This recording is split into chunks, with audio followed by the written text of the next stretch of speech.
22-ാം സങ്കീർത്തനം യേശുവിന്റെ ക്രൂശീകരണത്തെക്കുറിച്ച് പ്രവചനത്താൽ യേശു ജനിക്കുന്നതിന് 1000 വർഷങ്ങൾക്ക് മുമ്പ് ദാവീദ് എഴുതിയതാണ്. David wrote the Psalm 22, which is a prophetic psalm about the Messiah 1000 years before Jesus came on this world. എങ്ങനെയായിരിക്കും ക്രൂശീകരണം? How would the crucifixion be? എന്തായിരിക്കും ക്രൂശിൽ യേശു പറയുന്നത്? What would Jesus say from the cross? ഇതെല്ലാം 22-ാം സങ്കീർത്തനത്തിൽ കാണാൻ പറ്റും. All this is mentioned as a prophetic psalm in Psalm 22. അപ്പോൾ ഇന്നലെ ഉണ്ടായിരുന്ന യേശുവിനെയാണ് 22-ാം സങ്കീർത്തനത്തിൽ കാണുന്നത്. So Psalm 22 speaks about the Jesus who was there yesterday.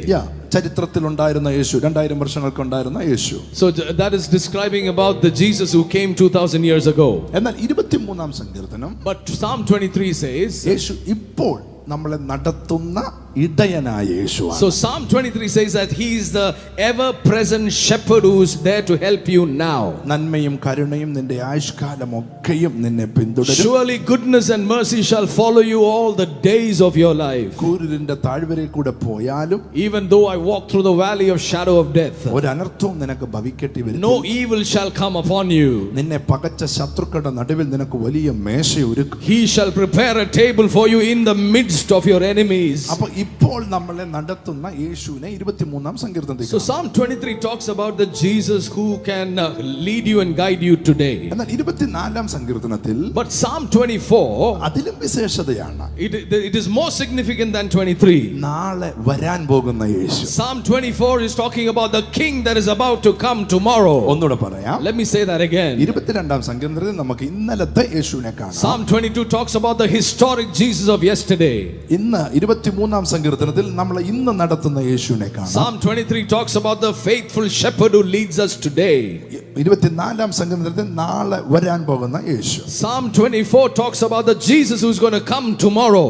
യേശു എങ്ങനെയാണ് വരുന്നത്? How is he going to come? അവൻ രാജാവായിട്ട് വരും. He is coming as a king.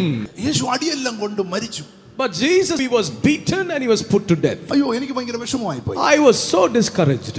എന്നാൽ ബൈബിൾ വായിച്ചപ്പോൾ, but when I read the Bible, ഞാൻ ഇങ്ങനെ ചിന്തിച്ചു, കർത്താവേ നീ രാജാവായിരുന്നു, but I thought that Jesus was king, നീ ഭയങ്കര ശക്തിമാനാണ്, and you are an omni powerful God, അങ്ങേക്ക് കഴിയാത്ത ഒന്നുമില്ല, there is nothing impossible with you. പക്ഷേ ഈ അടിച്ചവരെ ഒന്നും നീ ഒന്നും ചെയ്തില്ലല്ലോ. But why did you leave those people who persecuted you to let them go?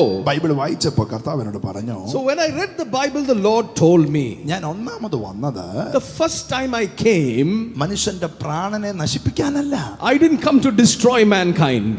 ഞാൻ വന്നത്, I came, സകല മാനവരാശികൾക്കും വേണ്ടി മരിക്കാനാണ്. I came to shed the blood for the redemption of all of mankind. എന്റെ വായനയിൽ വീണ്ടും കർത്താവ് പറഞ്ഞു. And then as I read, the Lord spoke to me again. ആദ്യത്തെ വരവിൽ ഞാൻ ക്രൂശിൽ കടന്നു. The first time I came, I surrendered to the death of the cross. ആദ്യത്തെ വരവിൽ അടിയൊക്കെ കൊണ്ടു. The first time I was beaten physically. ആദ്യത്തെ വരവിൽ ഞാൻ തുപ്പലൊക്കെ ഏറ്റു. The first coming I was spat upon. എന്ന് വെച്ച് അതുകൊണ്ട് ആ story തീരുവല്ല. But that was not the end of the story. ഞാൻ വീണ്ടും വരാൻ പോകുകയാണ്. But I am coming again. ഞാൻ എങ്ങനെ വരുന്നെന്ന് അറിയാമോ? Do you know how I'm going to come? അന്ന് ഞാൻ വന്നപ്പോൾ എൻ്റെ കയ്യിൽ അവർ വടി പിടിപ്പിച്ചില്ലേ? When I came the first time, they made me hold a staff. ഇനി വരാൻ പോകുന്നത് ആ കയ്യിൽ പൊൻ ചെങ്കോൽ പിടിച്ചുകൊണ്ട് വരാൻ പോകും. The next time I come, I'm going to come with a golden scepter in my hand. Come on. അന്ന് വന്നപ്പോൾ മുൾക്കിരീടം എൻ്റെ തലയിൽ വെച്ചില്ലേ? The first time I came, they crowned me with the crown of thorns. എന്നാൽ ഇനി ഞാൻ വരാൻ പോകുന്നത് പൊൻ കിരീടം തലയിൽ വെച്ചുകൊണ്ട്. But the next time I come, I am coming with a golden crown. അന്ന് ഞാൻ വന്നപ്പോൾ എൻ്റെ വസ്ത്രം അവർ പരിച്ചുരിഞ്ഞില്ലേ? The first time I came, they tore my clothes away. എന്നാൽ ഇനി ഞാൻ വരുന്നത് തേജസ്സിന്റെ വസ്ത്രം ധരിച്ചുകൊണ്ട്. The second coming, I'm coming in glorious clothing. അന്ന് ഞാൻ വന്നപ്പോൾ എന്നെ ഒന്ന് എഴുന്നേൽപ്പിക്കാനോ പിടിക്കാനോ ആരും എൻ്റെ കൂടെ ഉണ്ടായിരുന്നില്ലല്ലോ. There was nobody to help me the first time I came to make me stand up on my feet. എന്നാൽ ഇനി ഞാൻ വരുന്നത് 1000 ദൂതന്മാരുടെ അകമ്പടിയോടെയായി. But the next time I come in the multitude of angels following me.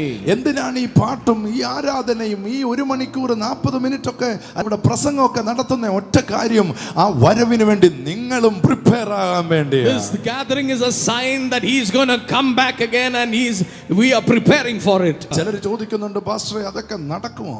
Some people ask, is this really going to happen? ഇതൊക്കെ നടക്കാവുന്ന സംഭവമാണോ? Are you sure these things are going to happen? അങ്ങനെ സംശയമുള്ള ആരെങ്കിലും ഉണ്ടെങ്കിൽ, If there is anybody with such a doubt here, ഈ വേദപുസ്തകം പറഞ്ഞു, this Bible says അവൻ കന്യകയിൽ ജനിക്കും. he shall be born of a virgin. ഈ ബൈബിൾ പറഞ്ഞതുപോലെ അവൻ കന്യകയുടെ മകനായി And ജനിച്ചു. just as the Bible said he was born of a virgin, ഈ ബൈബിൾ പറഞ്ഞു, this Bible said, പരീശന്മാരും പുരോഹിതന്മാരും ചേർന്നവനെ ക്രൂശിക്കും. the Bible said the Pharisees and the teachers will crucify him. ഈ ബൈബിൾ പറഞ്ഞതുപോലെ അവർ ക്രൂശിച്ചു. And just that the Bible prophesied, he was crucified. ഈ Bible പറഞ്ഞു അവൻ മരിക്കും, അടക്കപ്പെടും. The Bible said that he will die and he will be buried. അതേ Bible പറഞ്ഞതുപോലെ അവൻ മരിച്ചു, കല്ലറയിൽ അവന്റെ ബോഡി കൊണ്ടുവച്ചു. And as the Bible said, he died and he was buried in Jerusalem. ഈ ബൈബിൾ പറഞ്ഞു അവൻ മൂന്നാം ദിവസം മരണത്തെ ജയിച്ച് ഉയർത്തെഴുന്നേൽക്കും. This Bible said he will resurrect the third day and rise from the dead. അതേപോലെ അവൻ മരണത്തെ ജയിച്ച് മൂന്നാം ദിവസം ഉയർത്തെഴുന്നേറ്റു. And just like that, he rose from the dead on the third day. ഇതിനകത്ത് പറഞ്ഞ 100 കണക്കിന് പ്രവചനങ്ങൾ നിവർത്തീകരിച്ചു. There are hundreds of prophecies in the book that has been fulfilled. ഇന്നും പ്രവചിച്ചുകൊണ്ടിരിക്കുന്നു. And the Bible still speaks today. നിങ്ങളിൽ ചിലർക്ക് മനസ്സിലാകില്ലെന്ന് വിചാരിച്ച് ഇത് മൂലയ്ക്ക് വെക്കുന്ന പുസ്തകമല്ല, ഇതിനെ ഉയർത്തിപ്പിടിച്ചോ. ഈ പുസ്തകം പറഞ്ഞതുപോലെ ഇന്ന് ഇത് നിവർത്തീകരിച്ചുകൊണ്ടിരിക്കുന്നു. അതേ ബൈബിൾ പറയുന്നു, 1000 ദൂതന്മാരുടെ അകമ്പടിയോടെ രാജാതി രാജാവായി കർത്താതി കർത്താവായി യേശു വേഗം വരാൻ പോകുന്നു. Oh, this Bible is a prophetic book, and whatever it has said shall come to pass, and the Lord is coming back as the King of Kings and the Lord of Lords. Amen.